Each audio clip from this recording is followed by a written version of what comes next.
नमस्कार, मैं अनिल कुमार शर्मा। आप देख रहे हैं बुंदेलखंड खबर। आज हमारे साथ मौजूद है कुंवर प्रतिपाल सिंह, जिनको रामजी परिहार के नाम से जाना जाता है। जिला झांसी के मौठ में 23 जनवरी से 31 जनवरी तक एक भव्य कथा का आयोजन होने जा रहा है। श्री राम कथा अमृत वर्षा का आयोजन हो रहा है, जो बुंदेलखंड में एक बहुत बड़ा कार्यक्रम है। इसमें बहुत सारे राजनेता भी पहुंच रहे हैं। उत्तर प्रदेश एवं मध्य प्रदेश के मुख्यमंत्री के भी पहुंचने की संभावना व्यक्त की जा रही है। हम आज बात करेंगे रामजी परिहार जी से। वैसे आप देख रहे हैं कि आप एक छोटे से गांव से हैं। गांव के बाद आपने यहाँ पे अपना व्यापार वगैरह किया है। उसके बाद लगातार कोरोना काल से आप समाज सेवा भी कर रहे हैं। उसके बाद कई कथाएं की हैं, कई कथाओं का आयोजन हुआ है। गरौठा में, गुरसराय में, डुमरई में एक भव्य आयोजन ये भी हो रहा है। तो जैसे आपका नाम है उसी तरीके से आप चल रहे हैं। कहाँ से प्रेरणा मिली आपको ये? देखिए, सबसे पहले तो मैं आपके चैनल को बहुत बहुत धन्यवाद देता हूँ कि आपने समय निकाल कर यहाँ मेरा इंटरव्यू करने के लिए पधारे। मुझे ये प्रेरणा जो आती है धर्म के प्रति, क्या है कि हमारा परिवार शुरू से बहुत धार्मिक रहा है और मुझे पूजा पाठ में, बाहर बड़े मंदिरों में दर्शन करने का बड़ा ही इंटरेस्ट रहता है। मेरी इच्छा रहती है कि पूजा पाठ ज़्यादा से ज़्यादा हो पाए। क्योंकि क्षत्रिय धर्म में पैदा हुआ हूँ तो नेचुरल सी बात है कि सनातन धर्म को मानते हुए हर सनातनी को ये प्रेरणा मिलनी चाहिए। कोई भी सनातन धर्म में पैदा होता है कि वो भागवत कथा के माध्यम से, श्री राम कथा के माध्यम से अपने हिंदू समाज में, सनातन समाज में जन जागरण पैदा करे। जैसे कथा में 3 चीज़ें प्रमुख होती हैं। एक तो आयोजन समिति, दूसरा प्रवक्ता यानी जो कथा कहने वाले हैं वो, तीसरे होते हैं श्रोता।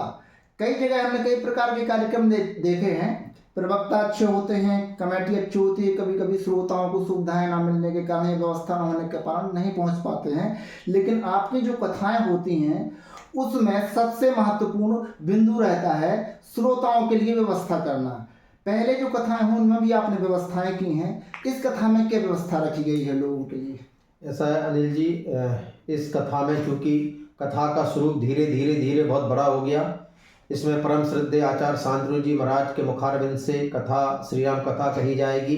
हमारे क्षेत्र के ही नहीं, इस देश के बहुत बड़े संत वैदेही वल्लभ जी महाराज, जो कि अयोध्या धाम बावन मंदिर के पीठाधीश्वर हैं, उनकी अध्यक्षता में ये कथा हो रही है। तो जहाँ महाराज जी बैठ जाते हैं तो वो कथा तो वैसे ही भव्य हो जाती है। रही व्यवस्थाओं की बात, तो चूँकि मेरी ये 4-5वीं कथा है तो इतना अनुभव हो गया है कि गांव-गांव से जो बड़े बुजुर्ग हैं, जो माताएं बहनें हैं, क्योंकि ये प्रेरणा मिली है कि युवा तो अपनी गाड़ियों से, अपने वाहन से आ जाते हैं, लेकिन जो घर के बड़े बुजुर्ग हैं जिनको बड़ा मन होता है कि मैं भी जाके वहाँ पर कथा श्रवण करूँ, लेकिन चूँकि व्यवस्था ना होने कारण वो वहीं पे अपने दूसरे दिन पेपर की कटिंग से ही मन अपना भर लेते थे। जब मैं क्षेत्र में निकलता हूँ तो मुझे ये बुजुर्गों की पीड़ा उन्होंने अपने मन से बताई। मुझे लगा कि अरे ये पीड़ा तो बिल्कुल जायज़ पीड़ा है, और उसी प्रेरणा तहत मैंने पूरे विधानसभा के अंदर 70 बसें अभी तक वहाँ पर मैंने व्यवस्था कर दी है। प्रयास है कि ऐसा कोई गांव ना हो, एक बस 4-4, 5-5 गांव को कवर कर रही है।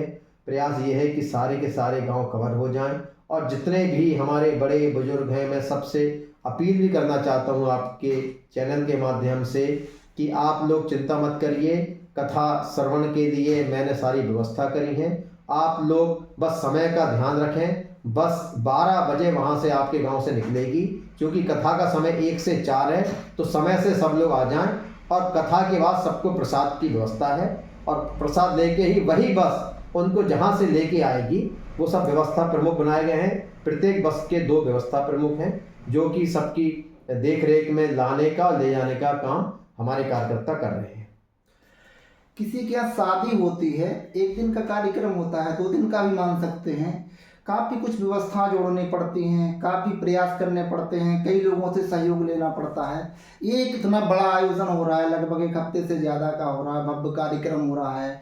और इसमें कई कैबिनेट स्तर के मंत्री वगैरह या और लोग भी हैं, मुख्यमंत्री जी की भी पहुंचने की संभावना व्यक्त की जा रही है। और इसके अलावा जो आसपास क्षेत्र की जनता है, आसपास क्षेत्र के जो जनप्रतिनिधि हैं, पूरे बुंदेलखंड के जनप्रतिनिधि हैं, तो पहुंचने की बिल्कुल संभावना 100% मानी जा रही है। तो इन व्यवस्थाओं में भी काफ़ी दिन लग गए होंगे। कितने दिनों से तैयारी चल रही है और कथा स्थल की क्या तैयारी हो चुकी है, क्या अभी बाकी है? देखिए शर्मा जी, लगभग 3 महीने से तैयारी की शुरुआत की। लगभग इसमें 100 कार्यकर्ता रात दिन की मेहनत करके, क्योंकि मैं पूरे विधानसभा में 25,000 कार्ड बांटे गए हैं, 50,000 कैलेंडर बांटे गए हैं। तो कार्ड बनवाना और उसमें बांटने की व्यवस्था दोनों ही डिफरेंट है। कार्ड तो कोई भी छपवा लेता है, लेकिन बांटना बड़ा टास्क है। तो ये 100 लोगों की टीम पूरी बनाई गई थी और वो पिछले 1 महीने से 100 लोगों की टीम घर घर जाके, गांव गांव जाके कार्ड वितरण कर रहे हैं। और जो हमने कैलेंडर छपवाए हैं 50,000, वो घर घर जाके पहुंचा रहे हैं। उसमें श्री प्रभु श्री राम की तस्वीर लगाई गई है, उसमें श्री राम स्तुति लिखी गई है, जिससे कि जन अपने सनातन धर्म का और प्रचार हो। क्योंकि हम देख रहे हैं कि जो छोटे बच्चे उन्हें श्री राम स्तुति नहीं आती है, क्योंकि आजकल इतना मोबाइल में बच्चा लीन हो गया है, उसको मोबाइल से ही फुर्सत नहीं है। तो मेरे मन में विचार आया कि श्री राम स्तुति हम उस कैलेंडर पर लिखें, जिससे कि प्रत्येक घर में अपनी सनातन धर्म का प्रचार प्रसार हो। इसी के तहत और भी ऐसी व्यवस्थाएं, जो आपने पूछा टेंट की व्यवस्था, तो टेंट लगभग कंप्लीट की स्थिति में है। कल रात में मैंने वहां जाके देखा तो पता पड़ा कि टेंट अब 1 और 2 दिन के अंदर टेंट लग जाएगा पूरे अच्छी तरह से। पूरी 10 से 15,000 लोग की हमने व्यवस्था की है। और भी अगर क्योंकि जब गुरसराय कथा हुई थी तो उसमें 20,000 श्रोतागण पहुंचे थे, हमें भी उम्मीद नहीं थी कि इतने लोग पहुंच जाएंगे। अब उसको सब ध्यान में रख के ऐसी व्यवस्था की है कि अगर ज़्यादा संख्या जाएगी तो पंडाल और बढ़ने के लिए हमने पहले से व्यवस्था कर रखी है।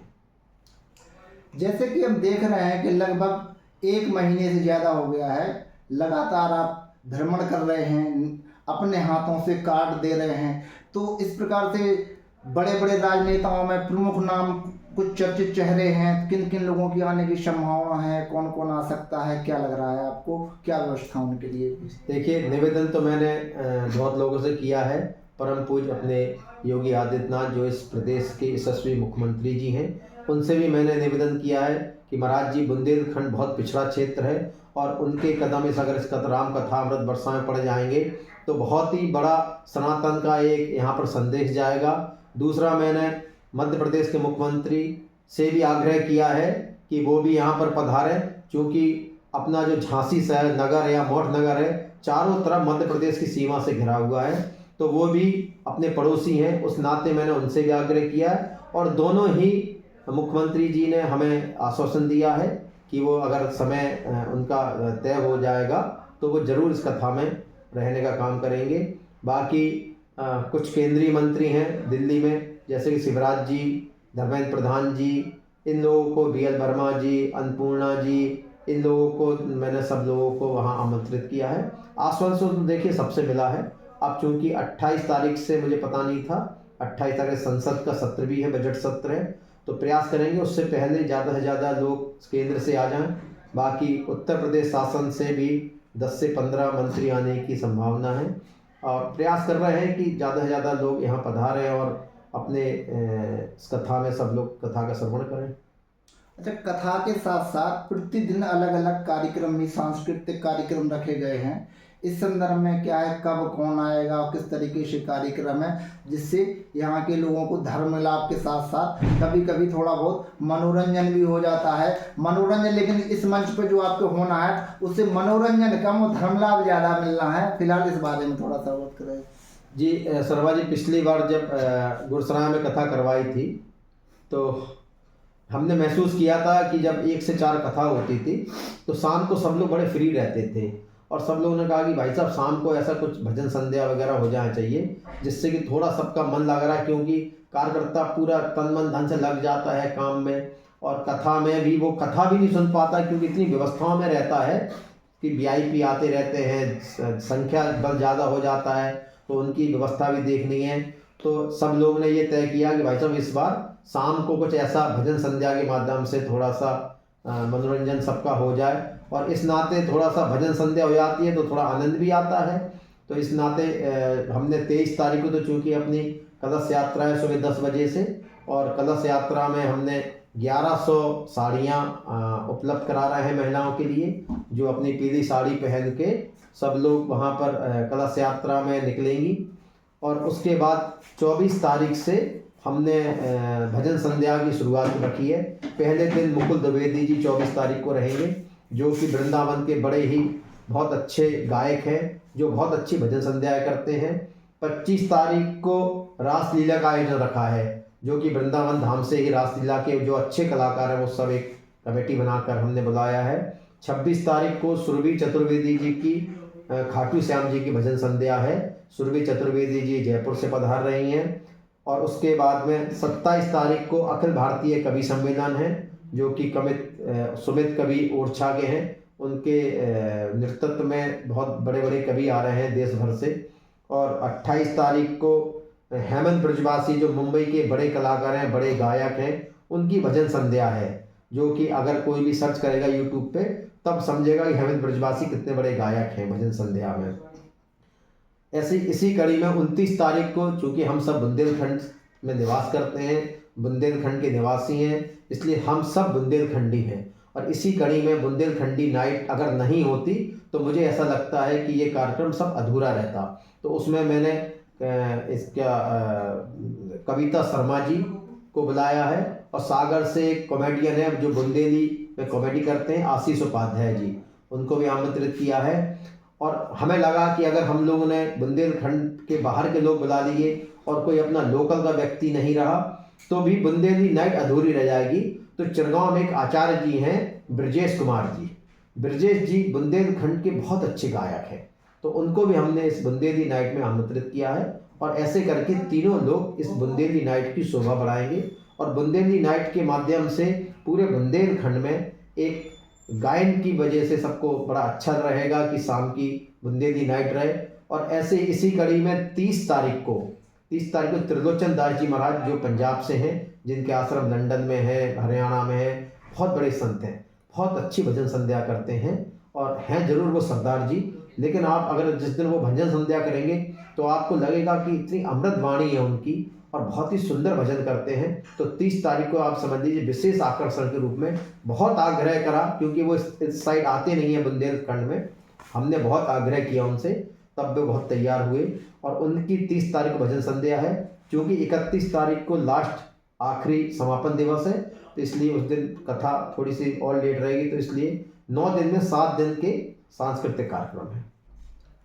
तो जैसे हम बचपन से भी सुनते आए हैं, एक भजन सुना है, राम से बड़ा राम का नाम, कुछ हद तक यहाँ देखने को भी मिल रहा है। अच्छा, आपका नाम जो है राम जी परिहार, ये छोटे से ही था, बचपन से ही, कि ये बाद में पड़ा है? इस संबंध में भी एक जिज्ञासा है हमारे मन में। ये वैसे तो मेरा घर में सब लोग कुंवर प्रतिपाल सिंह नाम रखा गया था बचपन से, लेकिन हमारी माता जी बचपन से मुझे राम जी कहना उद्बोधन शुरू कर दिया था उन्होंने। और वो ऐसा जब घर से शुरुआत होती है तो निश्चित रूप से, चूँकि माँ का रखा हुआ नाम होता है, माँ से बढ़कर कुछ नहीं है। और माँ का रखा हुआ नाम आज देख देखिए, मुझे राम जी के ही नाम से सब लोग जानते हैं। कुंवर प्रतिपाल सिंह के नाम से बहुत कम लोग से मेरा परिचय है। अगर राम जी परिहार कहा जाएगा तो मेरा परिचय ही उन्हीं के दिए हुए नाम से है। तो मैं तो अपनी माँ को बहुत बहुत धन्यवाद देना चाहता हूँ कि मुझे भगवान राम के जो चरणों का दास बना के उन्होंने इस नाम को लिया। और इस नाम से वो दिन भर राम जी बोलती थी। तो मैंने पूछा था उनसे कि मेरा नाम राम जी क्यों रखा, तो उन्होंने कहा कि इस राम जी रखने का सिर्फ एक ही कारण था कि हम दिन भर राम जी कहेंगे तो सब लोग को बड़ा अच्छा लगता है। देखिए, पहले जो नाम रखे जाते थे उनका कोई ना कोई कारण रहता था, वो कारण आज समझ में आ रहा है। माताजी ने इनकी जो नाम रखा था, आज उस नाम की वजह से पूरा बुंदेलखंड क्षेत्र राममय हो रहा है। हालांकि वर्तमान में जो सरकार है, सनातन धर्म के इतने बड़े बड़े कार्य हो रहे हैं, तो उस वजह से भी लोग एक जागरूक हैं और अब लाभ ले रहे हैं हर जगह सनातन का। ये भी हमेशा सनातन का प्रचार करते रहे हैं। कोरोना काल में इन्होंने कई लोगों की आर्थिक रूप से, शारीरिक रूप से, जहाँ जैसी कमेटी बना के कई लोगों की बना के इन्होंने मदद की है। जिसको राशन चाहिए, दवाएं चाहिए या मास्क चाहिए, सैनिटाइजर चाहिए, व्यवस्था करते रहे हैं, पहले हम देखते रहे हैं। लेकिन समाज सेवा के साथ साथ अब इस समय पूरा धर्ममय होकर और पूरे क्षेत्र में धर्म का और सनातन धर्म का प्रचार और प्रसार कर रहे हैं। लोगों को उनके घर में अगर व्यवस्था नहीं हो पा रही है कहीं जाने की, आने की, कथा सुनने की, तो उनको कथा सुनवाने के लिए बसों द्वारा घर से लिवा रहे हैं और भेज भी रहे हैं, उनकी पूरी व्यवस्था भी कर रहे हैं। ऐसी कथा हो रही है। ये बुंदेलखंड के जिला झांसी अंतर्गत आने वाले मोट के किला प्रांगण में एक ऐसी कथा हो रही है जो हमें लगता बुंदेलखंड की एक अद्वितीय कथा होगी। तो इसी तरीके से हमारे साथ जुड़े रहिए, देखते रहिए बुंदेलखंड खबर। अनिल शर्मा, बुंदेलखंड खबर, झांसी।